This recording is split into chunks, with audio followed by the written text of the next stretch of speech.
नमस्कार मेरे प्यारे दर्शकों, मैं हूं आपका दोस्त मनीष और स्वागत है आपका हमारे राज की बात चैनल पर। यहां हम आपको ले चलते हैं उन कहानियों की ओर जो सिर्फ डर नहीं जगाती बल्कि आपकी आत्मा को हिला देती है।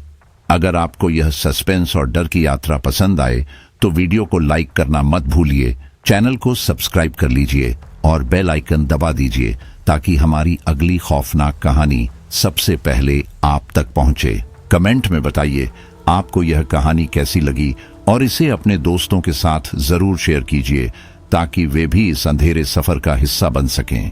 हमारे प्यारे सब्सक्राइबर्स ने भी इस चैनल पर अपना खूब सारा प्यार जताया है।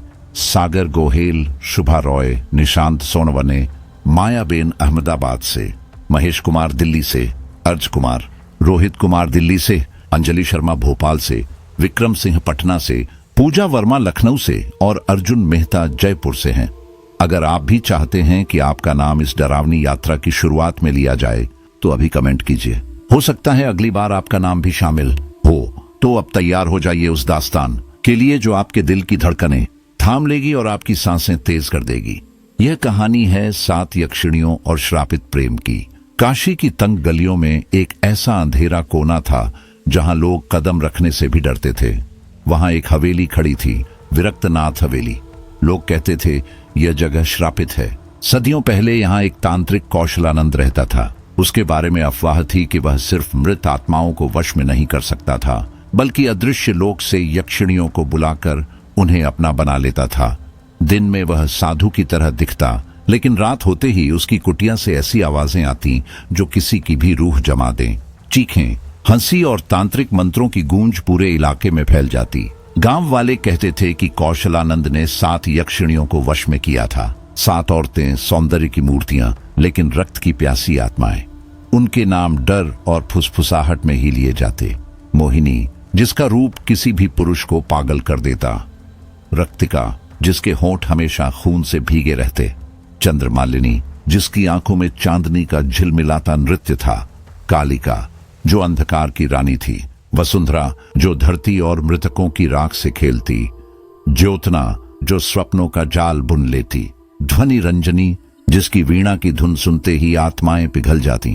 कौशलानंद ने इन 7 को साधकर अपार शक्ति और धन पाया, यहां तक कि राजाओं को भी अपने वश में कर लिया। लेकिन उसके भीतर भी इंसानी कमजोरी थी। वह कमजोरी थी प्रेम। कहते हैं कि उसे मोहिनी से प्रेम हो गया। उसकी आंखों, उसकी मुस्कान में वह डूब गया। उनका रिश्ता तंत्र और वासना से आगे बढ़कर प्रेम में बदल गया। लेकिन यक्षिणियों से प्रेम वर्जित था। वे शक्ति का साधन होती हैं, दिल का सहारा नहीं। ब्रह्मांड का नियम टूटा और श्राप जन्मा। 7 यक्षिणियां अमर हो गईं। वे न मर सकती थीं, न मुक्त हो सकती थीं। वे धरती पर भटकती और उन प्रेमियों को निगल जाती जिनका प्रेम समाज की नजरों में अस्वीकार्य होता। मोहिनी के आंसुओं से आग की लपटें उठीं और उन्होंने वचन लिया, हम श्रापित प्रेम की रक्षक हैं। जो भी निषिद्ध प्रेम करेगा उसकी आत्मा हमारे हवाले होगी। उस रात कौशलानंद का शरीर भस्म हो गया और उसकी हवेली श्रापित स्थान में बदल गई। सदियों गुजर गए लेकिन हवेली वैसी की वैसी खड़ी रही। टूटी दीवारें, धूल से भरे गलियारे और रात को गूंजती औरतों की रहस्यमय हंसी। गांव वाले हवेली का नाम तक लेने से डरते। कहते कि वहां अब भी 7 यक्षिणियां भटकती हैं। अब कहानी आती है वर्तमान में। अन्विता, एक रिसर्च स्कॉलर, जिज्ञासु, साहसी और भारतीय मिथकों व लोक कथाओं पर शोध करने का सपना रखने वाली। उसे हमेशा उन कहानियों में दिलचस्पी रही जो लोग सुनने से कतराते थे। जब उसने पहली बार विरक्तनाथ हवेली का नाम सुना, उसके भीतर बेचैनी और खिंचाव दोनों पैदा हुए। रिसर्च के दौरान उसे बार बार पुराने दस्तावेजों और पांडुलिपियों में इस हवेली का जिक्र मिला। 7 आत्माओं की बात, 7 श्रापों की चर्चा और तांत्रिक के अधूरे प्रेम की दास्तान। अन्विता के दिल ने कहा, यह सिर्फ मिथक नहीं, इसके पीछे कोई सच छिपा है। दूसरी ओर था सागर, एक एडवेंचर फोटोग्राफर। उसे खंडहर, जंगल और कब्रिस्तानों की तस्वीरें लेना पसंद था। वह कैमरे में उन लम्हों को कैद करता जिनसे रूह कांप उठे। एक सम्मेलन में अन्विता और सागर की मुलाकात हुई। अन्विता ने उससे कहा, तुम्हें पता है, मैंने काशी में एक जगह के बारे में पढ़ा है, विरक्तनाथ हवेली। लोग कहते हैं वहां अब भी 7 यक्षिणियां भटकती हैं। सागर ने हंसते हुए जवाब दिया, तो फिर चलो, वहां चलकर देखते हैं, शायद वही तस्वीर मेरी जिंदगी की सबसे खतरनाक तस्वीर होगी। अन्विता की आंखों में हल्की सी झिझक थी। यह मजाक नहीं है सागर, अगर यह सच हुआ तो। सागर ने मुस्कुराकर कैमरा उठाया। सच और झूठ का फर्क वहीं जाकर पता चलेगा। और इसी तरह एक यात्रा शुरू हुई विरक्तनाथ हवेली की ओर, जहां सदियों पुराना श्राप उनका इंतजार कर रहा था। अन्विता और सागर का रिश्ता अब रिसर्च और तस्वीरों से आगे बढ़ चुका था। दोनों एक दूसरे की ओर खिंचते चले जा रहे थे। यह खिंचाव मासूम भी था और खतरनाक भी। सागर की दुनिया लापरवाह रोमांच की थी, जहां हर दिन एक नई जगह, एक नया खतरा उसका इंतजार करता। वहीं अन्विता की दुनिया किताबों, पांडुलिपियों और गंभीर शोध की थी। दोनों अलग थे और यही अलगपन उन्हें एक दूसरे के करीब खींच रहा था, लेकिन उनका रिश्ता छुपा हुआ था। वे जानते थे कि परिवार और समाज इसे कभी स्वीकार नहीं करेंगे, इसीलिए उनकी मुलाकातें हमेशा गुप्त रहीं। विश्वविद्यालय की लाइब्रेरी के अंधेरे कोनों में, खाली कॉन्फ्रेंस हॉलों में या फिर शहर की सुनसान गलियों में वे मिलते। वे दोनों जानते थे कि छुपकर किया गया प्रेम और भी खतरनाक होता है, क्योंकि वह हर लम्हे में पकड़े जाने का डर छुपाए रखता है। धीरे धीरे उनकी बातचीत रिसर्च और फोटोग्राफी से निकलकर दिल की गहराइयों तक पहुंचने लगी। अन्विता को सागर की आंखों में एक अजीब सा भरोसा मिलता और सागर उसकी मुस्कान में खो जाता। दोनों जानते थे कि वे गलत राह पर हैं, लेकिन दिल की जिद के आगे दोनों बेबस थे। इसी बीच अन्विता के सपने बदलने लगे। हर रात उसे एक ही सपना आता। वह खुद को एक पुरानी हवेली के सामने खड़ा पाती। हवेली की टूटी खिड़कियों से परछाइयां झांकती, औरतों की आंखें उससे घूरती। उनमें से एक औरत सबसे अलग थी। उसका चेहरा बेहद खूबसूरत था, पर आंखों में ऐसी गहरी उदासी थी जैसे सदियों का बोझ दबा हो। वह औरत अन्विता की ओर हाथ बढ़ाती और फुसफुसाती, आओ, यहाँ तुम्हारा इंतजार है। अन्विता हर बार चीख कर उठ जाती। उसका गला सूखा रहता और पसीना उसके पूरे शरीर को भिगो देता। पहले उसने इसे अनदेखा किया, लेकिन जब हर रात वही सपना दोहराया जाने लगा तो उसने सागर को बताया। सागर ने पहले हंसकर टाल दिया। शायद तुम ज्यादा पढ़ाई कर रही हो, दिमाग पर असर हो रहा है, उसने मजाक में कहा। लेकिन जैसे ही अन्विता ने हवेली का नाम लिया, विरक्तनाथ हवेली, उसके चेहरे का रंग उड़ गया। सागर चुप हो गया। उसने निगलते हुए धीमे स्वर में कहा, यह नाम मैंने सुना है। गांव वाले कहते हैं कि वहां रात को औरतों की हंसी गूंजती है और अगर कोई अंदर गया तो कभी वापस नहीं लौटा। अन्विता के भीतर का शोधकर्ता अब और भी बेचैन हो उठा। वह हवेली को खुद अपनी आंखों से देखना चाहती थी। उसने गांव जाकर बुजुर्गों से पूछताछ की, लेकिन सभी लोग डर से चुप हो गए। सिर्फ एक बूढ़ी औरत ने कांपती आवाज में कहा, बेटी, उस हवेली का नाम मत लो। वहां 7 औरतें रहती हैं। वे औरतें नहीं, श्राप हैं।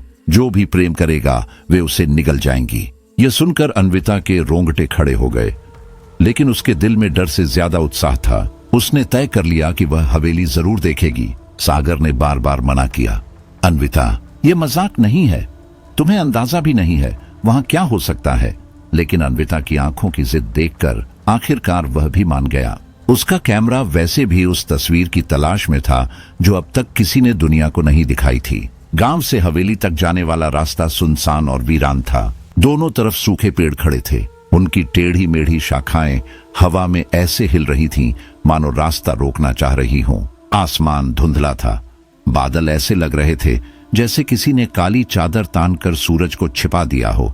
जितना वे हवेली के करीब आते, वातावरण उतना ही भारी होता चला गया। हवा में सीलन थी, जैसे किसी पुराने कमरे का दरवाजा दशकों बाद खोला गया हो। सन्नाटा इतना गहरा था कि दोनों की धड़कनें साफ सुनाई दे रही थीं। आखिरकार वे हवेली के सामने पहुंचे। हवेली का दरवाजा आधा टूटा हुआ था, जैसे किसी ने जोर से धक्का मारकर तोड़ा हो। दीवारों पर मोटी काई चिपकी थी। टूटी खिड़कियों से कौए उड़ते और बैठते, जैसे वहां कुछ उनका ही इंतजार कर रहा हो। लेकिन सबसे भयानक बात यह थी कि दरवाजे के भीतर से एक धीमी हंसी गूंज रही थी। हंसी औरत की थी, मधुर भी थी, लेकिन उसमें अजीब सा खालापन था, जैसे वह हंसी हड्डियों को चीरकर आत्मा तक पहुंच रही हो। ठीक उसी वक्त गांव का एक बूढ़ा आदमी वहां से गुजरा। उसने उन्हें हवेली के सामने देखा और घबराकर रुक गया। उसका चेहरा पीला पड़ गया। उसकी आवाज कांप रही थी, बेटा, इस दरवाजे के भीतर मत जाना, उसे मत जगाना, वरना तुम्हारा प्रेम तुम्हें खा जाएगा। उसकी आंखों में सदियों पुराने जख्मों की छाया थी। सागर ने कैमरा उठाकर मुस्कुराने की कोशिश की। हम सिर्फ रिसर्च और तस्वीरें लेने आए हैं। लेकिन बूढ़ा अचानक चीख पड़ा, रिसर्च, तस्वीरें? यहां से सिर्फ मौत मिलती है और कुछ नहीं। उसकी आवाज गूंजकर वातावरण को और भी भारी बना गई। अन्विता का दिल थोड़ी देर के लिए सहम गया। उसने सागर का हाथ कसकर पकड़ लिया, लेकिन फिर उसके भीतर का जिज्ञासु मन जाग उठा। उसने धीमे स्वर में कहा, अगर हमें सच पाना है तो हमें भीतर जाना ही होगा। सागर ने उसकी आंखों में झांककर हामी भरी। उन्होंने दरवाजा धक्का देकर खोला। भीतर से धूल का बादल निकला और सीलन की गंध ने उनका गला भर दिया। टॉर्च की रोशनी जब हवेली के अंदर फैली तो वहां का दृश्य और भी भयावह था। टूटी मूर्तियां जमीन पर बिखरी थीं। दीवारों पर लाल धब्बे फैले थे जो पुराने खून जैसे लग रहे थे। और फिर सन्नाटे के बीच उन्हें एक धीमी फुसफुसाहट सुनाई दी, जैसे कोई उनका नाम लेकर पुकार रहा हो। सागर ने कैमरा उठाया और हवेली के टूटे हुए दरवाजे और सीलन भरे गलियारों की तस्वीरें खींचने लगा। लेकिन हर तस्वीर में एक अजीब सी धुंधली छाया आ जाती, मानो कोई अदृश्य परछाई उनके बीच खड़ी हो और कैमरे के लेंस के सामने से गुजर रही हो। उसने कैमरे की स्क्रीन पर झूम करके देखा। हर फ्रेम में वही धुंधला धब्बा, जैसे धुएं में लिपटी कोई आकृति। रात का अंधेरा गहराता जा रहा था। हवेली के भीतर ऐसा सन्नाटा था जिसमें हर सांस की आवाज गूंजती थी। लेकिन उस सन्नाटे में भी एक अजीब सी गूंज बह रही थी, जैसे कोई फुसफुसाहटें कर रहा हो, जैसे किसी पुराने मंत्र के टूटे टुकड़े हवा में तैर रहे हों। अचानक दूर से वीणा की धुन गूंजी। सुर इतने मधुर थे कि दिल पिघल जाए, लेकिन उस मधुरता में भी एक भय था, एक चुभन। सुर धीरे धीरे पास आने लगे। अन्विता और सागर ने एक दूसरे की ओर देखा। उनके शरीर में सिहरन दौड़ गई। हवा ठंडी हो गई। धुन के साथ ही हवेली के बीचों बीच धुंध गहराने लगी। पहले वह सिर्फ एक परत थी, फिर धीरे धीरे उसने आकार लेना शुरू किया। कुछ ही पलों में वहां एक औरत खड़ी थी। लंबी काया, गहरी काली आंखें, हाथों में वीणा। उसकी आंखें सम्मोहक थीं। उसकी मुस्कान में अजीब सा आकर्षण था, जैसे वह किसी के भी दिल को अपने वश में कर सकती हो। वह थी ध्वनि रंजनी, 7 यक्षिणियों में से एक। उसकी वीणा की हर तान सागर के दिल में उतरती गई। उसका चेहरा पहले स्वप्न जैसा सुंदर, उसकी आंखों में एक खिंचाव, उसकी आवाज बिना बोले ही किसी को अपने पास बुला लेने वाली। सागर का दिल कह रहा था कि वह उसके पास जाए, उसे छू ले। उसकी सुंदरता और वीणा की धुन ने उसे जैसे बांध लिया था। उसके कदम अनजाने में उसकी ओर बढ़ने लगे। अन्विता ने यह देखा और डर से कांप उठी। उसने सागर को पुकारा, सागर, होश में आओ, यह इंसान नहीं है। लेकिन सागर उसकी आवाज सुन ही नहीं पा रहा था। उसका चेहरा खाली था, जैसे वह किसी नींद में चल रहा हो। तभी ध्वनि रंजनी का चेहरा बदलने लगा। पहले वह और भी आकर्षक लग रही थी, लेकिन अगले ही पल उसकी आंखें खून से लाल हो गईं। उसके होंठ काले पड़ गए। चेहरा राक्षसी रूप में बदल गया। उसकी वीणा की मधुर धुन अचानक चित्कार में बदल गई। सागर के कदम रुक गए। उसकी आंखों में अब डर उतर आया। वह जैसे किसी गहरी नींद से बाहर आया। अन्विता ने तुरंत उसका हाथ पकड़ा और पीछे खींचा। यह मौत है सागर, इसके जाल में मत फंसो। सागर ने हांफते हुए गहरी सांस ली। ध्वनि रंजनी ने एक डरावनी हंसी छोड़ी, जिससे पूरी हवेली हिल उठी। फिर वह धुएं में बदलकर अदृश्य हो गई। दोनों वहीं खड़े थरथरा रहे थे। सागर का दिल जोर जोर से धड़क रहा था। उसकी आंखों में अब भी भ्रम था। उसने अन्विता की ओर देखा। यह असली था या सपना? अन्विता ने उसकी आंखों में देखते हुए कहा, ना सपना ना इंसान, यह हवेली का श्राप है। यक्षिणियां असली हैं। हवेली अब और भी डरावनी लगने लगी थी।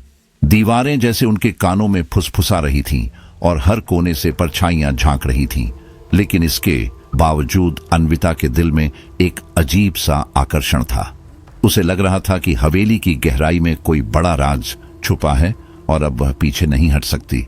सागर कांपती आवाज में बोला, अन्विता, मुझे लगता है हम बहुत बड़ी मुसीबत में फंस गए हैं। अन्विता ने गहरी सांस ली और कहा, हाँ, लेकिन यही तो हमें जानना है। यही हमारी किस्मत है। इस बीच हवेली का दरवाजा अपने आप बंद हो चुका था। दोनों चौंक कर पीछे मुड़े। लकड़ी के पल्ले अब ऐसे बंद थे मानो किसी ने उन्हें सील कर दिया हो। हवेली की पहली रात उनके लिए किसी दुस्वप्न से कम नहीं थी। ध्वनि रंजनी यक्षिणी का सामना करने के बाद अन्विता और सागर दोनों के मन में भय और जिज्ञासा एक साथ जाग चुके थे। डर था कि वे किसी अदृश्य ताकत से खेल रहे हैं और जिज्ञासा थी कि इस हवेली के भीतर आखिर छुपा क्या है। वे आगे बढ़े। गलियारा अंधेरा और संकरा होता चला गया। दीवारों से सीलन टपक रही थी।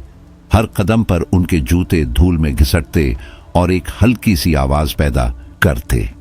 उस आवाज में भी उन्हें लगता जैसे कोई उनके पीछे चल रहा हो। फिर उन्हें एक बड़ा सा हॉल मिला। चारों ओर धूल और मकड़ी के जाले थे। बीचों बीच एक टूटी हुई मेज पड़ी थी और उस पर धूल से ढकी कई किताबें और पांडुलिपियां रखी थीं। अन्विता ने धीरे धीरे उन किताबों को उठाना शुरू किया। पन्ने इतने पुराने थे कि उंगलियों से छूते ही टूटने का डर था। उन पन्नों पर तांत्रिक मंत्र लिखे थे लाल स्याही में। तभी उसे एक मोटी डायरी दिखी। उसके ऊपर लिखा था कौशलंद की साधना। अन्विता की आंखें चमक उठीं। यह वही तांत्रिक है जिसका नाम मैंने पुरानी पांडुलिपियों में पढ़ा था। उसने डायरी खोली तो पहला पन्ना ही खून से सना था। उस पर बड़े अक्षरों में लिखा था 7 कक्ष, 7 यक्षिणियां, 7 श्राप। जो प्रेम करेगा वही मरेगा। सागर ने डायरी उसके हाथ से लेकर पन्ने पलटे। हर पन्ने पर एक यक्षिणी का नाम और उसकी शक्ति लिखी थी। पहला नाम था मोहिनी। लिखा था कि उसका कक्ष हवेली के उत्तरी हिस्से में है। मोहिनी प्रेम और वासना की रक्षक है। जो उसके कक्ष में प्रवेश करता है वह या तो उसकी सुंदरता में खो जाता है या उसकी राक्षसी भूख का शिकार हो जाता है। अन्विता की सांसें तेज हो गईं। उसकी आंखों में भय था लेकिन साथ ही एक अजीब सा जुनून। उसने सागर की ओर देखते हुए कहा, सागर, यह वही है जिसका मैं इतने सालों से शोध कर रही थी। यह मेरी रिसर्च का सबसे बड़ा सच है। हमें इसे देखना होगा, हमें रहना ही होगा। सागर ने उसकी आंखों में देखा। वह समझ रहा था कि अन्विता अब पीछे नहीं हटने वाली। डायरी में बने नक्शे के सहारे वे हवेली के उत्तरी हिस्से की ओर बढ़े। गलियारे अंधेरे और संकरे थे। हर कदम पर ऐसा लगता जैसे किसी की नजर उनका पीछा कर रही हो। हवा और भारी होती जा रही थी और दीवारों पर उनकी टॉर्च की रोशनी कांपती परछाइयां बना रही थी जो कभी कभी उन्हें देखकर मुस्कुराती सी लगती। हवा और ठंडी होती जा रही थी। गलियारे का हर मोड़ उनकी हड्डियों तक सिहरन उतार रहा था। अंततः वे एक भारी लकड़ी के दरवाजे तक पहुंचे। दरवाजे पर औरतों की आकृतियां उकेरी गई थीं। कोई नाच रही थी, कोई वीणा बजा रही थी, कोई किसी पुरुष को अपने वश में कर रही थी। लकड़ी पर समय की मार थी, फिर भी उन आकृतियों की आंखें जैसे जिंदा थीं। जैसे ही वे दरवाजे के करीब पहुंचे, दीवारों पर टंगे पुराने दीपक अचानक अपने आप जल उठे। लौ की परछाइयां दीवारों पर झिलमिलाईं और ऐसा लगा जैसे पूरा कक्ष उनका इंतजार कर रहा हो। सागर और अन्विता ने दरवाजा खोला। भीतर का दृश्य देखकर दोनों ठिठक गए। कमरे की दीवारों पर रंगीन चित्र बने थे। खूबसूरत औरतें, किसी के हाथ में वीणा, कोई कमर लचकाकर नृत्य कर रही थी, कोई किसी पुरुष की आंखों में झांक रही थी। चित्र इतने जीवंत थे मानो किसी भी क्षण वे दीवार से बाहर निकल आएंगे। कमरे के बीचों बीच एक विशाल दर्पण रखा था, इतना साफ कि उसमें उनका प्रतिबिंब धड़कते दिलों के साथ कांपता नजर आया। फर्श पर गुलाब की पंखुड़ियां बिखरी थीं और हवा में एक अजीब सी खुशबू थी, मीठी पर इतनी मदहोश कर देने वाली कि मन पर काबू रखना मुश्किल हो। वे जैसे ही भीतर बढ़े, दीवारों पर बने चित्र हल्के हल्के हिलने लगे। उनमें से एक औरत की आंखें अचानक चमक उठीं। पलक झपकते ही उसका चित्र दीवार से अलग होने लगा। रंग से मांस और अस्थि का आकार बनने लगा। वह थी मोहिनी यक्षिणी। उसकी काया अनुपम थी, आंखों में सम्मोहन था और होठों पर धीमी रहस्यमयी मुस्कान। वह सीधे सागर की ओर बढ़ी। उसकी आंखें सागर की आंखों में डूब गईं। सागर का दिल तेजी से धड़कने लगा। उसके भीतर हलचल होने लगी। मोहिनी ने उसके गाल को हल्के से छुआ और उसकी नसों में बिजली सी दौड़ गई। उसके कदम उसके वश में चले गए। अन्विता यह सब देख रही थी। उसके भीतर अजीब सा डर और ईर्ष्या दोनों पैदा हुए। मोहिनी के स्पर्श से सागर कांप रहा था और उसकी आंखों में वही सम्मोहन चमक रहा था। मोहिनी ने सागर को अपने आलिंगन में लेना चाहा। उसके होंठ सागर के होंठों के करीब आ गए। कमरे का वातावरण सांस रोक देने जैसा हो गया। अन्विता ने चीखकर पुकारा, सागर, यह असली नहीं है, यह मौत है। लेकिन सागर उसे सुन ही नहीं पा रहा था। उसकी आंखों में सिर्फ मोहिनी थी। अचानक मोहिनी का चेहरा बदलने लगा। उसकी आंखों से खून बहने लगा। होंठ नीले पड़ गए। उसका सुंदर चेहरा विकृत होकर राक्षसी रूप ले बैठा। उसके दांत लंबे और धारदार हो गए। उसने सागर को जोर से पकड़ लिया। दीवारों पर बने चित्र भी बदल गए। औरतें अब खून से लथपथ थीं। दीवारें खुद खून रो रही थीं। लाल बूंदें नीचे गिर रही थीं और फर्श पर अजीब मंत्रों का आकार बना रही थीं। अन्विता का दिल डर से फटने को था, लेकिन उसने सारा साहस बटोरा। उसने पास रखा एक जलता दीपक उठाया और मोहिनी की ओर फेंक दिया। लौ उसके चेहरे पर लगी और वह दर्द से चीख उठी। उसका चेहरा पिघलकर धुएं में बदल गया। वह सागर को छोड़कर कमरे के कोने में अदृश्य हो गई। लेकिन जाते जाते उसकी आवाज गूंजी, यह तो बस शुरुआत है, तुम्हारा प्रेम मेरा भोज बनेगा। अन्विता ने सागर को कसकर थाम लिया। वह जमीन पर गिर पड़ा था। उसका शरीर कांप रहा था और आंखों में भय था। उसने अन्विता के हाथ को पकड़ लिया, जैसे वही उसकी आखिरी आस हो। अन्विता के मन में भय के साथ एक और भावना उठ रही थी, ईर्ष्या। उसने मोहिनी की आंखों में साफ देखा था कि वह सागर को चाहती है। अब उनके प्रेम के बीच सिर्फ समाज की दीवारें नहीं थीं, बल्कि 7 श्रापित यक्षिणियां भी खड़ी थीं। अन्विता ने धीरे धीरे सागर का हाथ थामकर कहा, अब हम पीछे नहीं हट सकते। यह सिर्फ रिसर्च नहीं है, यह हमारी जिंदगी है। 7 कमरे, 7 यक्षिणियां, और सच तक पहुंचने के लिए हमें हर कक्ष का सामना करना होगा। हवा में अब भी मोहिनी की हंसी गूंज रही थी। वह हंसी चेतावनी थी कि यह हवेली अब उन्हें कभी आजाद नहीं करेगी। हवेली का अंधेरा उनके जीवन का हिस्सा बन चुका था।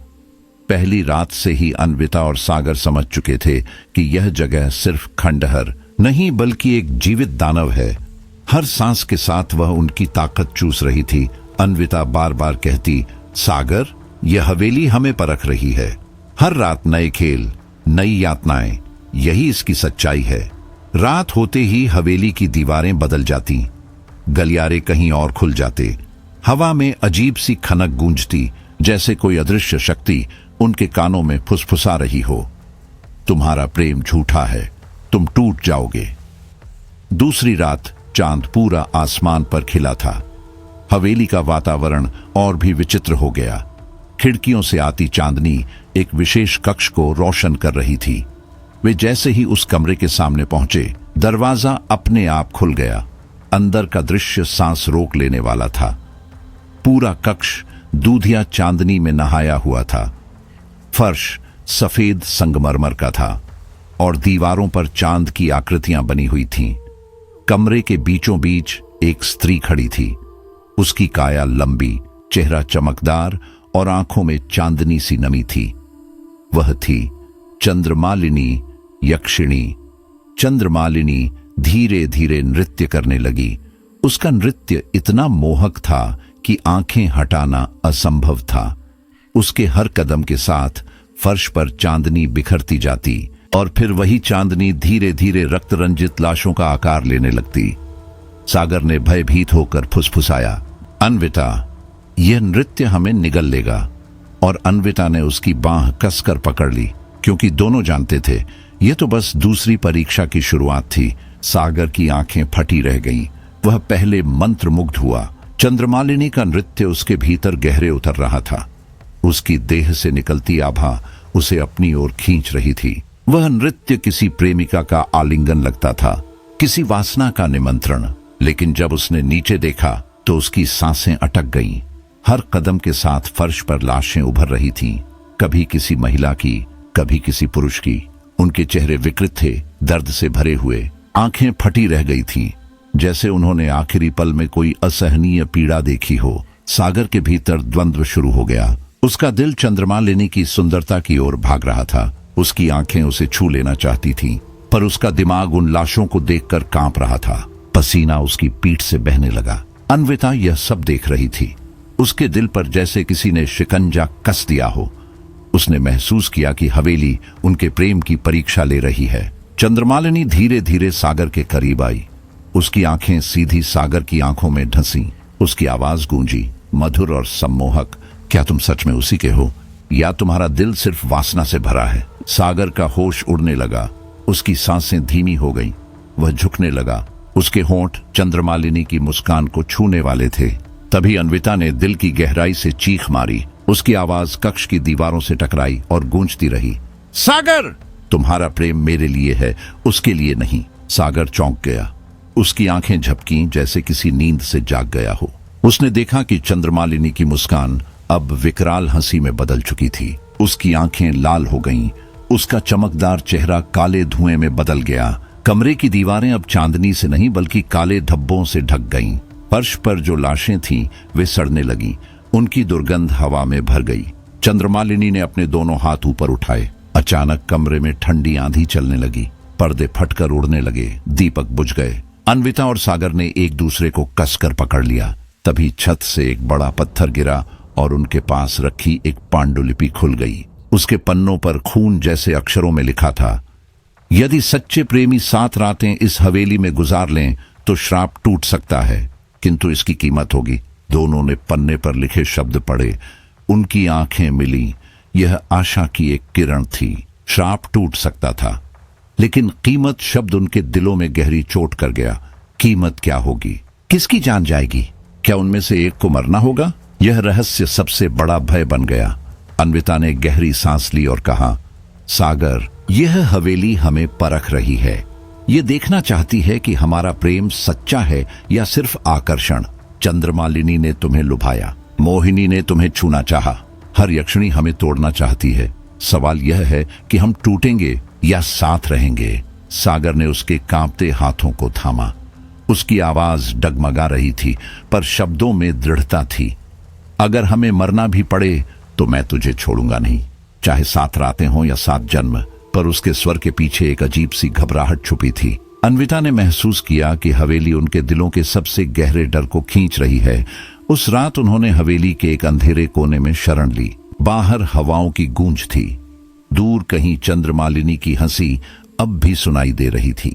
अन्विता सो नहीं पा रही थी। उसके मन में सवाल घूम रहा था, क्या सागर हर परीक्षा में उसके साथ रहेगा, या किसी रात मोहिनी या चंद्रमालिनी उसे पूरी तरह अपने जाल में फंसा लेंगी।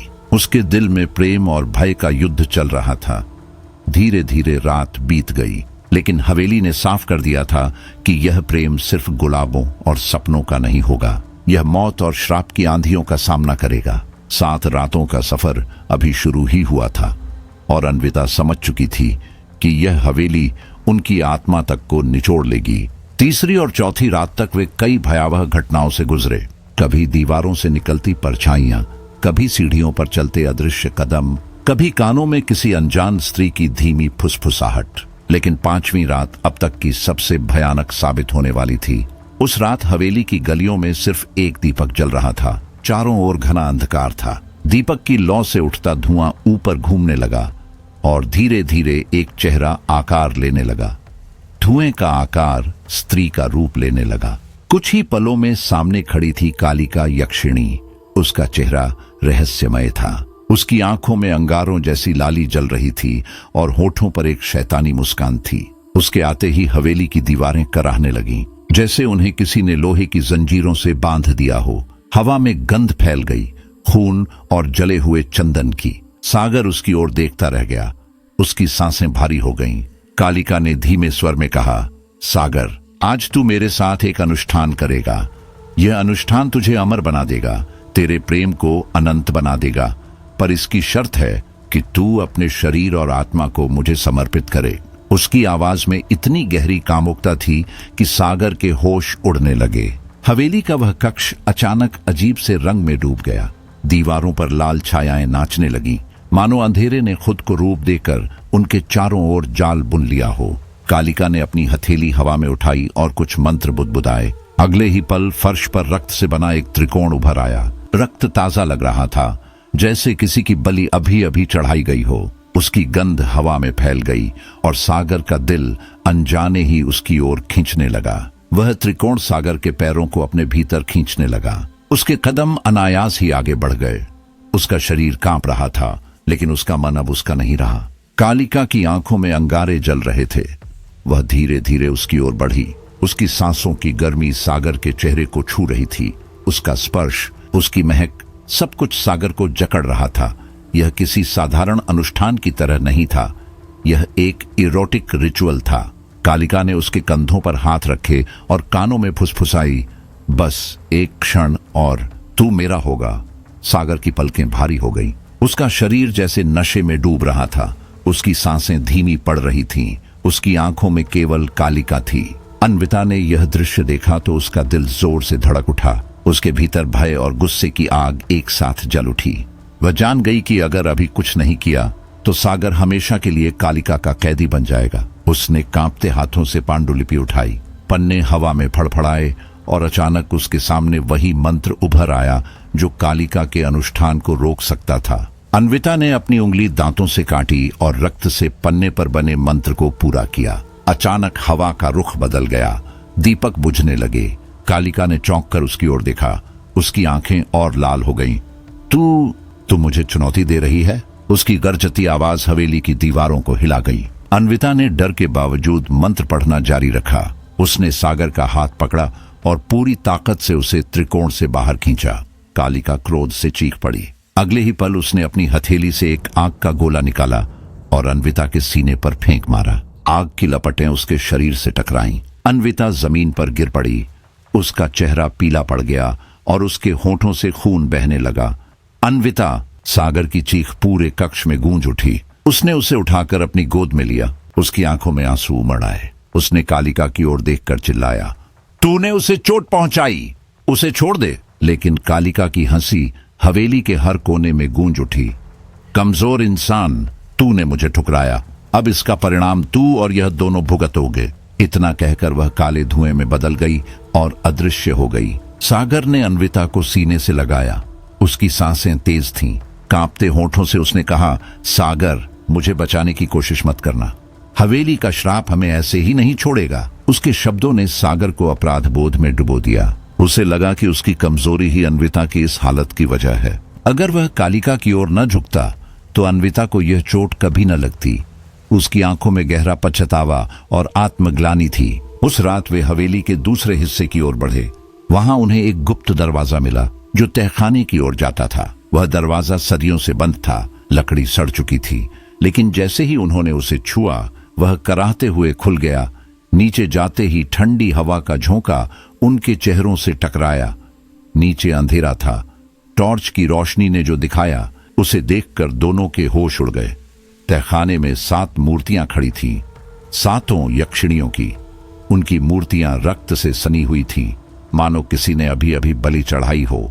उनकी आंखें जीवित सी चमक रही थीं, जैसे अभी अभी पलक झपक लेंगी। अन्विता कांप उठी। उसका स्वर टूटा, यह सिर्फ मूर्तियां नहीं हैं, ये उनके शरीर हैं।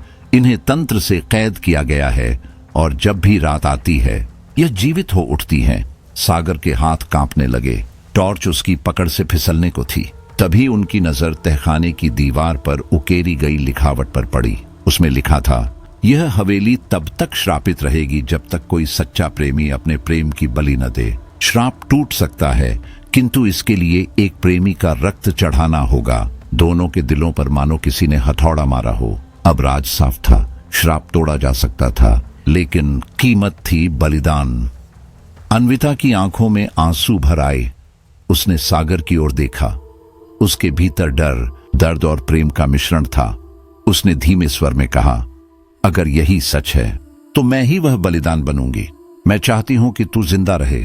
सागर ने तुरंत उसका मुंह दबा दिया। उसकी आंखों से आंसू बह रहे थे।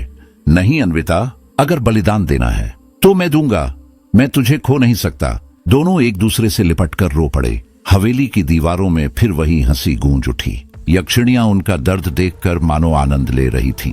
उस रात सागर और अन्विता ने महसूस किया कि उनकी कहानी सिर्फ प्रेम की नहीं, बल्कि एक ऐसी कसौटी की है जहां हर सांस, हर स्पर्श और हर वादा मौत से टकरा रहा है। हवेली के हर कोने से अदृश्य आवाजें फुसफुसा रही थीं। 7 रातें, एक बलिदान, और फिर होगा फैसला कि प्रेम सच्चा है या अधूरा। हवेली की दीवारें पहले ही अनगिनत रहस्यों से भरी थीं, लेकिन जब उन्होंने छठा कक्ष खोला तो उनके पैरों तले जमीन खिसक गई।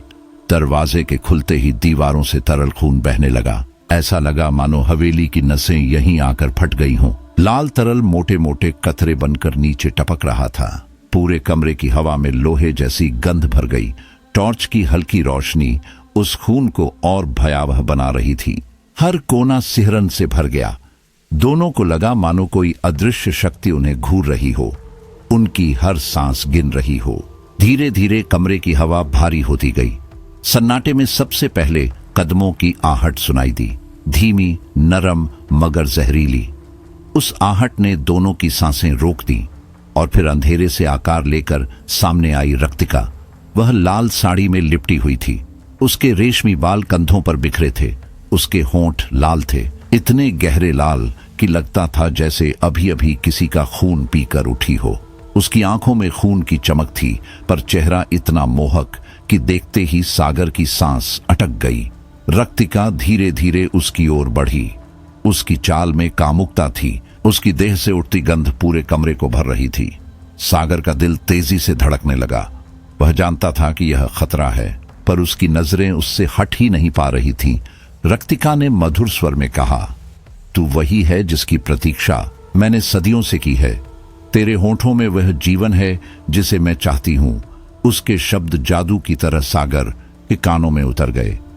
उसे लगा उसका शरीर अब उसका नहीं रहा। वह खुद ब खुद उसकी ओर झुकने लगा। रक्तिका ने उसका चेहरा अपनी ठंडी हथेलियों में थाम लिया। उसका स्पर्श बर्फ की तरह ठंडा था, पर उसकी उंगलियों में एक अजीब कंपन थी, जैसे कोई नशा उसमें भर रही हो। उसने सागर को अपने करीब खींचा और उसके होंठों को चूम लिया।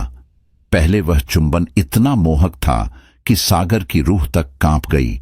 उसकी आंखें आधी बंद हो गईं, लेकिन अगले ही पल उसकी आंखें फटी की फटी रह गईं, क्योंकि रक्तिका का मुंह अचानक खून की नाली में बदल गया। उसके होंठ जहरीली धाराओं की तरह खून उगलने लगे। वह खून सागर के मुंह में उतरने लगा। सागर का शरीर पत्थर का हो गया। वह हिल भी नहीं पा रहा था। उसकी आंखों में भय भर गया। अन्विता यह दृश्य देखकर चीख उठी। उसने पांडुलिपि खोली और मंत्र पढ़ने लगी। उसके शब्द हवेली की दीवारों में गूंज उठे। रक्तिका ने गुर्राते हुए उसकी ओर देखा। उसकी आंखों में क्रोध की ज्वाला जल उठी। अन्विता ने कांपते हुए अपनी कलाई पर खून से मंत्र का चिन्ह बनाया। उसकी कलाई गहराई से कट गई। खून फर्श पर टपकने लगा। उस खून की बूंदों को देखते ही रक्तिका पागल हो उठी। उसने सागर को छोड़ दिया और अन्विता की ओर झपटी, लेकिन मंत्र की शक्ति ने उसे पीछे धकेल दिया। वह दर्द से चीख पड़ी। कमरा हाहाकार से गूंज उठा। रक्तिका ने अन्विता की ओर देखते हुए दहाड़ा, तुम्हारा प्रेम अब खून से सींचा जाएगा। जब तक तुम्हारा लहू इन दीवारों को नहीं भिगोएगा, तुम्हारी आत्माएं मेरी रहेंगी। उसकी आवाज हवेली की दरारों तक गूंज उठी। यह सिर्फ धमकी नहीं थी, यह एक नया श्राप था। सागर ने अन्विता को थाम लिया। उसकी कलाई से खून बह रहा था। वह दर्द से कांप रही थी। सागर ने कांपती आवाज में कहा, अन्विता, अब मैं समझ रहा हूं। ये यक्षिणियां हमारे प्रेम की परीक्षा नहीं ले रही। ये हमें अपने खेल का हिस्सा बना रही हैं। हर एक हमें चाहती है, पर उनका चाहना सिर्फ वासना और रक्त है। उसकी आंखों में बेचैनी थी। उसे लग रहा था कि हवेली की हर यक्षिणी उससे कुछ चाहती है। उसकी आत्मा, उसका प्रेम, उसका खून। अन्विता ने कांपते स्वर में कहा, सागर, हमें यहां से निकलना होगा। हर रात हवेली हमें और गहराई में खींच रही है। अगर हम ऐसे ही फंसते गए तो एक दिन हम सचमुच इनके हो जाएंगे। उसकी आंखों में डर और दृढ़ता दोनों थे। रक्तिका अब भी कमरे में खड़ी थी। उसकी हंसी ने हवा को चीर दिया। वह हंसी ऐसी थी जैसे किसी ने लोहे की छड़ें खुरच कर कानों में घुसा दी हों। उसने हाथ उठाए और बोली, याद रखना, तुम्हारा प्रेम अगर सच्चा है तो खून ही इसकी गवाही देगा, वरना तुम्हारी आत्माएं मेरी होंगी। अगले ही पल वह दीवारों में समा गई। दीवारों से बहता खून धीरे धीरे सूख गया, पर उसकी गंध अब भी हवा में बनी रही। सागर और अन्विता दोनों ने एक साथ महसूस किया कि यह हवेली सिर्फ एक इमारत नहीं है, यह जीवित है। यह हर रात उन्हें तोड़ रही है, हर कक्ष उनकी आत्मा का एक हिस्सा निगल रहा है। सागर ने अपने कपड़े का टुकड़ा फाड़कर अन्विता की कलाई बांधी। उसकी आंखों से आंसू बह रहे थे। उसने धीमे स्वर में कहा, अगर तुझे कुछ हो गया तो मैं जी ही नहीं पाऊंगा। अन्विता ने कमजोर मुस्कान दी। उसकी सांसें भारी थीं। वह बोली, अगर हमें जीना है तो हमें इस हवेली के खेल को समझना होगा। अभी सिर्फ छठी रात है, आखिरी 2 बाकी हैं। कमरे की हवा अब भी भारी थी, दीवारें फुसफुसा रही थीं। तुम बच नहीं सकते, प्रेम और खून एक हो जाएंगे। सागर और अन्विता जानते थे कि खेल अब अपने चरम की ओर बढ़ रहा है। 7 रातें, 7 कक्ष, 7 यक्षिणियां, और हर कदम पर सिर्फ एक सवाल उनका पीछा कर रहा था, क्या उनका प्रेम सचमुच इतना सच्चा है कि मौत को भी हरा सके? क्या उनका प्रेम सचमुच इस खून की परीक्षा झेल पाएगा, या हवेली उन्हें हमेशा के लिए निगल जाएगी? यही सवाल सागर और अन्विता की हर सांस में गूंज रहा था। 7वां कक्ष बाकी सभी कमरों से बिल्कुल अलग था। भारी पत्थर का दरवाजा जैसे ही चरमराता हुआ खुला, सामने का दृश्य देख दोनों के कदम ठिठक गए। यह जगह किसी प्राचीन श्मशान भूमि जैसी थी। चारों ओर अधजली चिताओं के ढेर बिखरे थे, जिनसे राख हवा में उड़कर उनके चेहरे और बालों से चिपकने लगी। गंध इतनी भारी और दमघोंटू थी कि सांस लेना भी कठिन हो गया। उनके पैरों के नीचे राख चरमराने लगी। हर कदम मानो किसी की हड्डी पर रखा हो। दीवारों से फुसफुसाहटें आने लगीं, टूटी फूटी कराहती हुई आवाजें, जैसे मर चुके लोग अब भी अपने अधूरे दर्द सुनाना चाहते हों। कमरे के बीचों बीच एक विशाल चिता अधजली पड़ी थी। उसकी लपटें काली और सुर्ख धुएं के साथ ऊपर उठ रही थीं। ऐसा लग रहा था जैसे वहां किसी आत्मा का अधूरा संस्कार अब तक जल रहा हो। अचानक जमीन हिलने लगी। राख का ढेर फटकर अलग हुआ और उसमें से एक स्त्री का आकार बनने लगा। उसकी देह मिट्टी और राख से बनी थी। बाल राख से लथपथ थे। आंखों में जलते अंगारे चमक रहे थे। चेहरे की कठोरता देखकर दिल कांप उठा। यही थी वसुंधरा, श्मशान की यक्षिणी, मृत्यु और धरती की रक्षक। वह आगे बढ़ी। हर कदम पर जमीन से हड्डियों की चरमराहट सुनाई देने लगी। उसकी आवाज भारी और धीमी थी, मगर उसमें ऐसा आदेश था जिसे टाला नहीं जा सकता था। तुम्हें 7वां सत्य देखना होगा। यह सत्य मृत्यु की गोद में ही मिलेगा। उसके शब्दों के साथ ही राख का समुद्र जैसे फट पड़ा। हड्डियां जमीन से बाहर निकलने लगीं। हजारों हड्डियां एक साथ उठीं और सागर और अन्विता पर टूट पड़ी। कभी किसी कंकाल की हड्डी अन्विता की बांह पकड़ लेती, तो कभी किसी खोपड़ी के डांट सागर के पैरों में ढंसने लगते। वे दोनों पीछे हटते गए। उनकी सांसें तेज हो गईं। दिल की धड़कनें कानों में हथौड़े की तरह बजने लगीं। तभी वसुंधरा अचानक सागर के सामने आ खड़ी हुई। उसने अपना हाथ उसके चेहरे पर रखा। उसी क्षण सागर की आंखों के सामने सब बदल गया। उसे दिखा कि वह अन्विता के साथ नहीं है। उसके सामने अब सिर्फ वसुंधरा है। उसका चेहरा अब कोमल, मोहक और स्त्रियोचित कामुकता से भरा हुआ था। उसका स्पर्श आग और नशे की तरह उसकी नसों में फैलने लगा। सागर की आंखों में दृश्य बदल गए। उसने खुद को वसुंधरा के साथ देखा, जहां अन्विता का कोई अस्तित्व ही नहीं था। उसका दिल और दिमाग टूटने लगे। होठ अनजाने ही वसुंधरा की ओर खींच गए। उसकी सांसें भारी हो गईं। अन्विता ने यह सब देखा और दिल दहला देने वाली चीख मारी। वह मंत्र पढ़ने लगी, मगर तभी राख का एक विशाल ढेर उठा और उसके पूरे शरीर को ढक लिया। उसकी चीख दब गई। उसका शरीर राख में समाने लगा। वह धरती में ढंस रही थी। हाथ पांव थरथरा रहे थे, उसकी सांसें रुक रही थीं। सागर का मोह उसी पल टूट गया। उसकी आंखों में सिर्फ अन्विता बची। वह पागलों की तरह चिल्लाया, अन्विता, और बिना सोचे राख के ढेर में कूद पड़ा। राख उसके चेहरे, उसके फेफड़ों, उसकी आंखों तक में भर गई। उसकी सांस घुटने लगी, आंखें जलने लगीं, मगर उसने अपनी पूरी ताकत लगाई और अन्विता का हाथ पकड़ लिया। वह उसे खींचते हुए राख से बाहर ले आया। उसका अपना शरीर राख में गहराई तक धंस चुका था, लेकिन उसने हार नहीं मानी। वह खुद को मृत्यु की गोद में झोंक चुका था, सिर्फ अन्विता को बचाने के लिए। अन्विता की आंखें आंसुओं से भर गईं। उसने कांपते स्वर में कहा, सागर, तू क्यों? अगर तुझे कुछ हो गया तो मैं। सागर ने उसकी बात काट दी। उसका चेहरा राख से ढका था, आंखों से खून की बूंदें बह रही थीं, लेकिन उसकी आवाज अडिग थी। तुझे खोने से अच्छा है कि मैं मिट जाऊं। मेरा जीवन तुझ में है, अन्विता। उसके शब्द पूरे कक्ष में गूंजे। राख की दीवारें हिलने लगीं। अज्जली चिता की लपटें कांप उठीं। वसुंधरा ने यह दृश्य देखा। उसकी आंखों का क्रोध धीरे धीरे पिघलने लगा। उसकी आवाज अब गहरी मगर नरम थी। तुम्हारा प्रेम सच्चा है। तुमने वासना नहीं चुनी, बलिदान को गले लगाया। यही सच्चे प्रेम की पहचान है। पर याद रखो, श्राप का अंत बलिदान में ही है।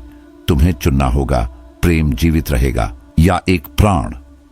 उसके शब्द सुनकर दोनों की रूह कांप गई। वे एक दूसरे की आंखों में देख रहे थे। अब यह सिर्फ हवेली की परीक्षा नहीं थी, यह उनकी जिंदगी का सबसे बड़ा मोड़ था। कमरा शांत हो गया। राख की गंध अब भी हवा में थी, मगर उसमें वसुंधरा के शब्द गूंज रहे थे। बलिदान ही मुक्ति है, रक्त ही सत्य है। प्रेम तभी अमर होगा जब मृत्यु को स्वीकारोगे। अन्विता ने सागर का हाथ कसकर पकड़ा। उसकी आंखों में डर और प्रेम दोनों थे। उसने धीमे स्वर में कहा, अगर हमें अपने प्रेम को बचाना है तो हमें सच का सामना करना होगा। मैं तैयार हूं। सागर ने उसे गले लगा लिया। दोनों के दिल एक साथ धड़कने लगे। हवेली की 7वीं रात ने उन्हें उस मोड़ पर ला खड़ा किया था जहां प्रेम और मृत्यु अब एक ही राह पर थे। श्मशान कक्ष की राख अब स्थिर हो चुकी थी, पर दोनों जानते थे कि यह स्थिरता केवल एक चेतावनी थी। असली परीक्षा अभी बाकी थी। हवेली ने उनके प्रेम का सच उन्हें दिखा दिया था। यह प्रेम अब जीवन और मृत्यु, सत्य और बलिदान की डोर में बंध चुका था। 7वें कक्ष से बाहर निकलते ही हवेली का स्वरूप बदल गया। गलियारों की ठंडी हवा अब किसी और ही दुनिया का संकेत दे रही थी। जब वे 8वें दरवाजे तक पहुंचे तो दीवारें रहस्यमयी रोशनी से जगमगाने लगीं। वातावरण भयावह नहीं था, बल्कि किसी जादुई स्वप्न लोक जैसा लग रहा था।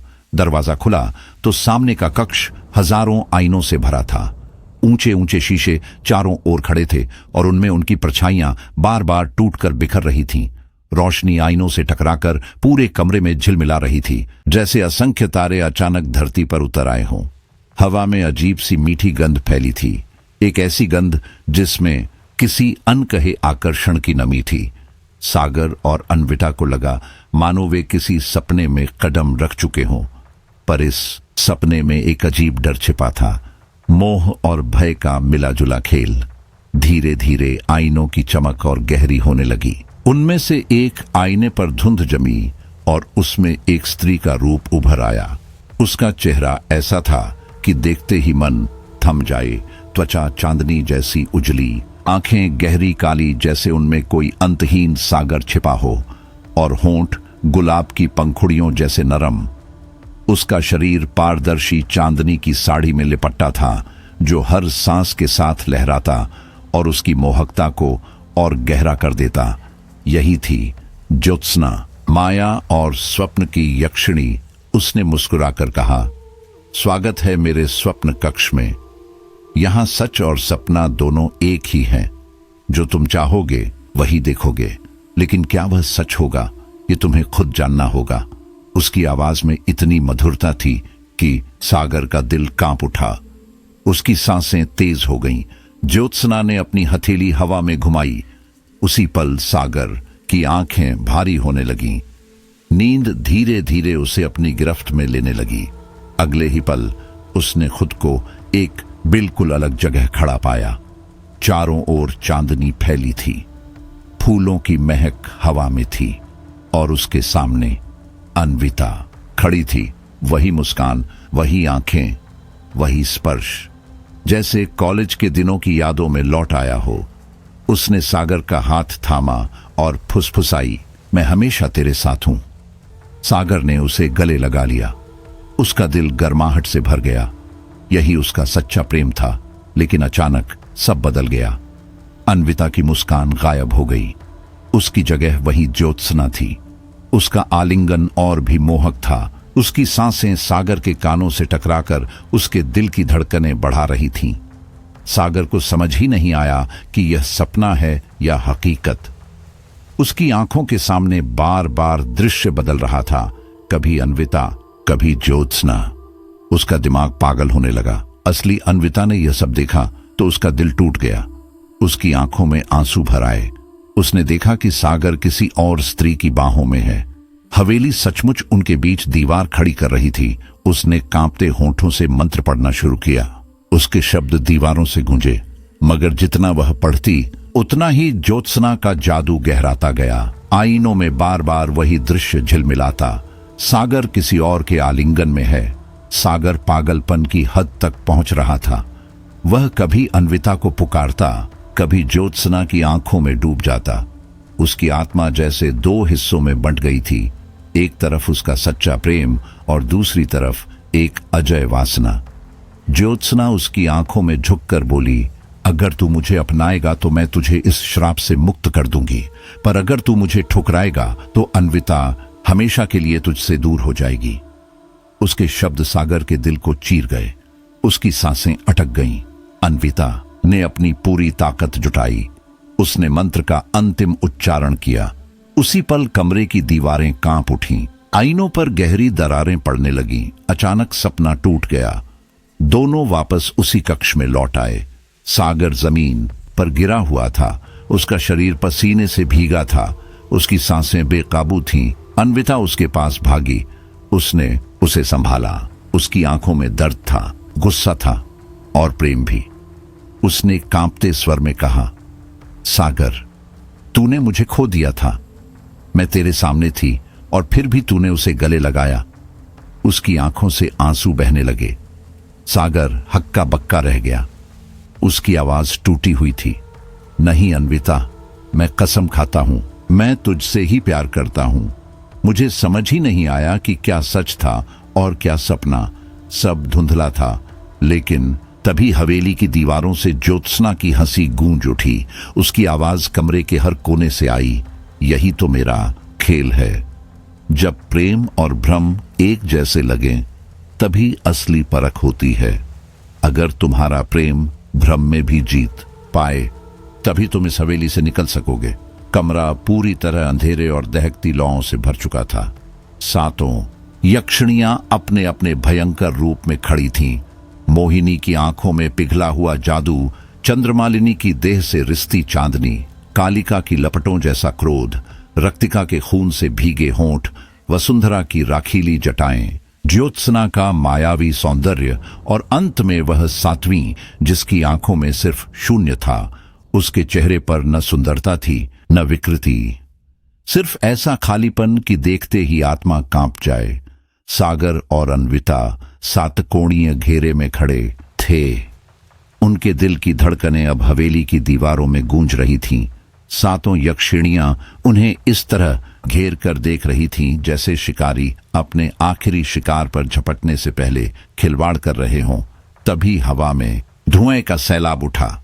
उस धुएं से धीरे धीरे एक चेहरा उभरा, लंबी दाढ़ी, राख से सना माथा और आंखों में लाल अंगारे। ये वही था, कौशल नंद की आत्मा।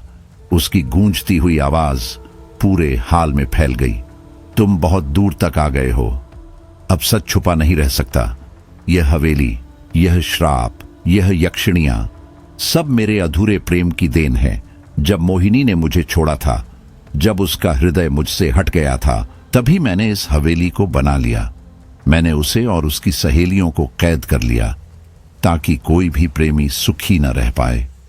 प्रेम मुझे मिला नहीं तो मैंने उसे श्राप बना दिया। उसकी हंसी इतनी गहरी थी कि दीपकों की लौ तक कांप उठी। अन्विता की आंखों में आंसू थे। उसकी कांपती आवाज फूट पड़ी, तो इस श्राप को तोड़ने का रास्ता क्या है? कौशल नंद की आत्मा ने आंखें उठाईं और ठंडी हंसी हंसते हुए बोला, रास्ता वही है जो मैं नहीं कर सका। अपने प्रेम का बलिदान।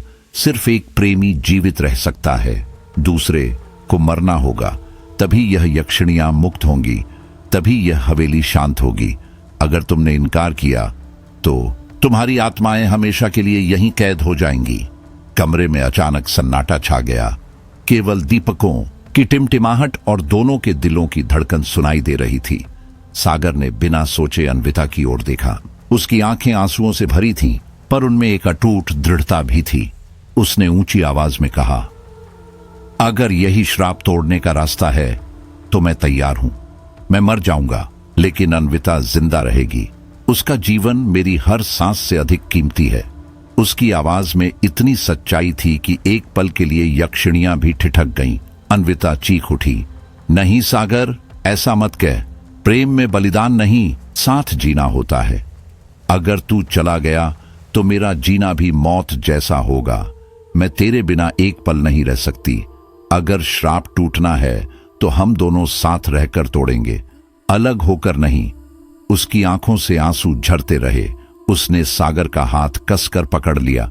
उसकी उंगलियां कांप रही थीं, पर उसकी पकड़ लोहे जैसी थी, मानो किसी भी कीमत पर उसे छोड़ना नहीं चाहती हो। लेकिन तभी हवेली की दीवारें गरज उठीं। सातों यक्षिणियां एक साथ चिल्लाईं। उनकी आंखों से आग बरसने लगी। पूरा हाल हिल गया। मोहिनी ने सागर का हाथ पकड़ लिया। उसकी उंगलियां बर्फ जैसी ठंडी थीं। चंद्रमालिनी ने उसके कंधे को जकड़ लिया।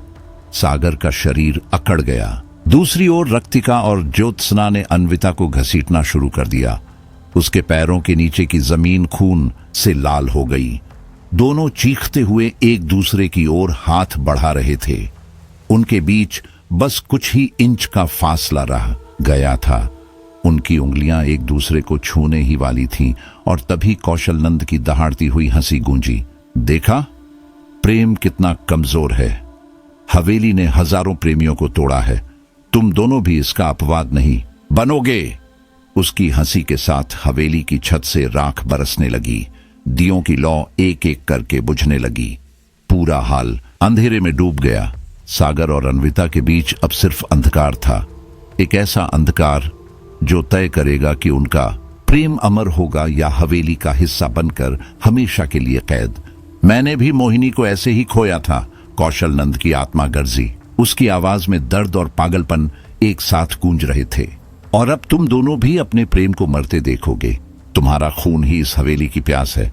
तुम्हारा दर्द ही इन यक्षिणियों की मुक्ति है। उसकी आंखों से अंगारे बरस रहे थे। सागर ने पूरी ताकत से चीखकर अन्विता को पुकारा, अन्विता, अगर तुझे कुछ हो गया तो मैं जी नहीं पाऊंगा। मुझे मरने दे, यही सही है। लेकिन अन्विता ने आंसुओं से भीगी आवाज में चिल्लाया, नहीं सागर, तू ही मेरी जिंदगी है। अगर तू चला गया तो मैं खुद को मार डालूंगी। प्रेम का मतलब किसी एक की मौत नहीं, बल्कि दोनों की सांसों का मिलना है। हवेली अगर बलिदान चाहती है तो उसे हमारा एक होना देखना होगा, हमारा टूटना नहीं। उनकी बातें सुनकर हवेली और क्रोधित हो गई। दीवारें कांपने लगी। दियों की लौ एक एक करके बुझने लगी। दरारों से खून बहने लगा। सातों यक्षिणियों ने चीख मारकर अपने पाश और कस दी। सागर और अन्विता की देहें दर्द से चीरने लगीं। उनकी चीखें हाल की छत तक गूंज रही थीं, लेकिन दोनों की नजरें अब भी एक दूसरे से जुड़ी रहीं। उनकी आंखों में भय से अधिक प्रेम था। उसी क्षण अन्विता को पांडुलिपि की पंक्ति याद आई, यदि सच्चे प्रेमी 7 रातें गुजार लें तो श्राप टूट सकता है, किंतु इसकी कीमत होगी। उसने कांपते होठों से मंत्र पढ़ना शुरू किया। उसकी आवाज टूट रही थी। खून से उसका गला सूख चुका था, लेकिन वह रुकी नहीं। यक्षिणियां दर्द से तड़पने लगीं। उनकी देहें धुएं में बदलने लगीं। कौशल नंद चीख पड़ा, नहीं, ऐसा नहीं हो सकता। प्रेम इतना मजबूत नहीं होता। प्रेम हमेशा धोखा देता है, हमेशा। उसकी आवाज गुस्से और भय से कांप रही थी। सागर ने पूरी ताकत जुटाकर अन्विता का हाथ थाम लिया। उसी क्षण उनके स्पर्श से सात कोणीय घेरे में तेज रोशनी फूट पड़ी। सातों यक्षिणियां आग में जलने लगीं। उनकी चीखें आसमान तक उठी। कौशल नंद की आत्मा राख में बदलकर तड़पने लगी। हवेली की दीवारें दरकने लगीं। लेकिन तभी अंधेरे और प्रकाश की लड़ाई में सागर अचानक रुक गया। उसने अन्विता का हाथ छोड़ दिया और एक झटके से सातकोणीय घेरे के बीच खड़ा हो गया। उसकी आंखों में दृढ़ निश्चय था, होठों पर हल्की सी मुस्कान और चेहरे पर मौत को स्वीकार करने की शांति। उसने अन्विता की ओर देखा और धीमे स्वर में कहा, अन्विता, तू मेरी दुनिया है, लेकिन अगर तुझे जिंदा रखना है तो मुझे जाना ही होगा। मैं चाहता हूं तू सांस लेती रहे, हंसती रहे, लिखती रहे और मुझे याद करती रहे। यही मेरे प्रेम की सच्चाई है। अन्विता का दिल चीख कर फट गया। उसने पूरी ताकत से पुकारा, नहीं सागर, ऐसा मत कर। तू ही मेरी जिंदगी है। तू चला गया तो मेरा क्या होगा? लेकिन सागर ने उसकी ओर फिर नहीं देखा। उसने आंखें बंद कर लीं और दोनों हाथ फैलाकर खुद को हवेली और यक्षिणियों को समर्पित कर दिया। अगले ही पल उसका शरीर जलने लगा। उसकी आत्मा आग में भस्म होने लगी। उसकी चीखें हवेली की नींव हिला रही थीं। अन्विता वह दृश्य सहन नहीं कर पाई। वह जमीन पर गिर पड़ी, अपनी छाती पीटते हुए रोती रही। उसकी चीखें हवेली की गूंज में डूब गईं। पर उसी क्षण कुछ बदलने लगा। दियों की लौ और तेज हो गई। दीवारों से बहता खून रोशनी में बदलने लगा, जैसे सदियों की गंदगी धुल रही हो। सातों यक्षिणियां एक एक कर अपने रूपों से मुक्त होकर आकाश में विलीन हो गईं। उनके चेहरों पर पहली बार संतोष और शांति का भाव था। हवेली की छत टूटने लगी, दीवारें बिखर गईं, हर ओर उजाला फैल गया। लेकिन उस उजाले में सागर का शरीर राख बन चुका था। उसकी आंखें आखिरी बार अन्विता को देख रही थीं और फिर हमेशा के लिए बंद हो गईं। अन्विता ने कांपते हाथों से उसकी राख उठाई और अपने सीने से लगा ली। उसकी आंखें लाल हो चुकी थीं, आंसू रुक नहीं रहे थे। उसने फटी आवाज में कहा, तू मुझे छोड़कर कैसे जा सकता है? अगर तू नहीं है तो मेरा जीवन अधूरा है। मैं तुझे कभी अकेला नहीं छोड़ूंगी। इस हवेली में ही रहूंगी, चाहे जिंदा रहूं या आत्मा बन जाऊं। अचानक पूरी हवेली ढह गई, लेकिन ढाने के बजाय वह उजाले की लहर में बदल गई और हवा में घुलकर गायब हो गई। लोग कहते हैं कि वह हवेली अब मिट चुकी है, परंतु काशी की उन तंग गलियों में अब भी कभी कभी एक स्त्री की सिसकी और एक पुरुष की चीख एक साथ सुनाई देती है। कोई कहता है यह अन्विता की रूह है जो अपने प्रेम की राख को सीने से लगाए भटक रही है। कोई कहता है सागर और अन्विता दोनों हवेली के उजाले में समाकर अब एक हो चुके हैं, हमेशा के लिए। लेकिन सच्चाई कोई नहीं जानता, बस यह कि उस जगह से गुजरते हुए आज भी लोग अपने प्रिय का हाथ कसकर पकड़ लेते हैं, मानो हवेली की फुसफुसाहट अब भी कह रही हो, प्रेम अगर सच्चा है तो बलिदान भी उसका हिस्सा है। वहां अब सिर्फ जली हुई जमीन और राख बची थी। हवेली का कोई निशान नहीं, बस एक खाली वीरान टुकड़ा। लेकिन गांव वाले फुसफुसाकर कहते हैं कि रात के गहरे सन्नाटे में वहां से एक लड़की की चीख और कभी कभी एक लड़के की ठंडी हंसी सुनाई देती है, जैसे सागर और अन्विता की आत्माएं अब भी वहीं कैद हों। कई लोगों ने दावा किया कि आधी रात को वहां जाते समय उन्हें टूटी हुई खिड़की जैसी झलक दिखाई दी। हालांकि वहां कोई हवेली थी ही नहीं और उसी खिड़की से मोहिनी की हंसी गूंजी, इतनी ठंडी कि सुनते ही उनकी रीढ़ की हड्डी जम गई। एक आदमी जिसने यह आवाज सुनी थी डर कर भागा और फिर कभी उस जगह लौटने की हिम्मत नहीं जुटा पाया। यही सवाल लोगों के मन में हमेशा रहा, क्या हवेली सचमुच नष्ट हो चुकी थी या वह अब भी कहीं परछाई में समय के पार जीवित है?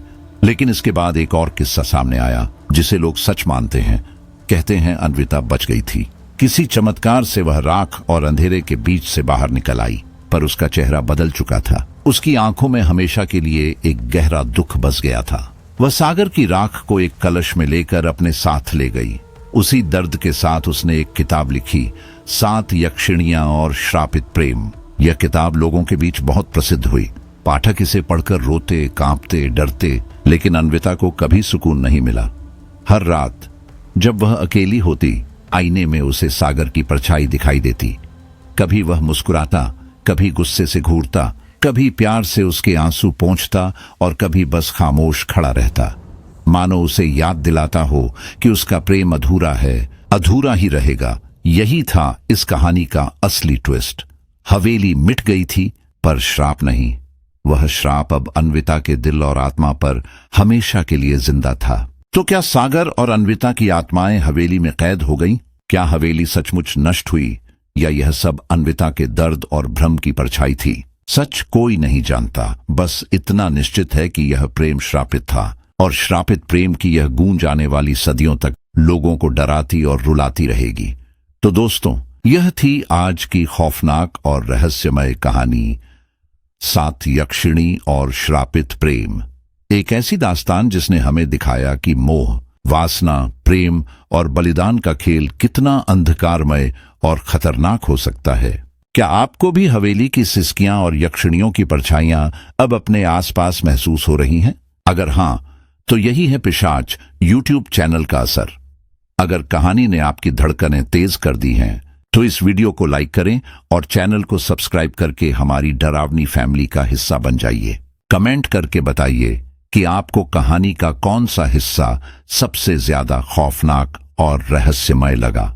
और हां, इस वीडियो को अपने दोस्तों और ग्रुप्स में शेयर करना मत भूलिए, क्योंकि जब डर सबके साथ बांटा जाए तो उसका असर और भी गहरा हो जाता है। मैं हूं आपका दोस्त मनीष। अगली बार फिर मिलूंगा एक और ऐसी ही दहला देने वाली कहानी के साथ, जो आपकी रूह तक को कांपा देगी। तब तक याद रखिए, अंधेरा हमेशा पास ही खड़ा है।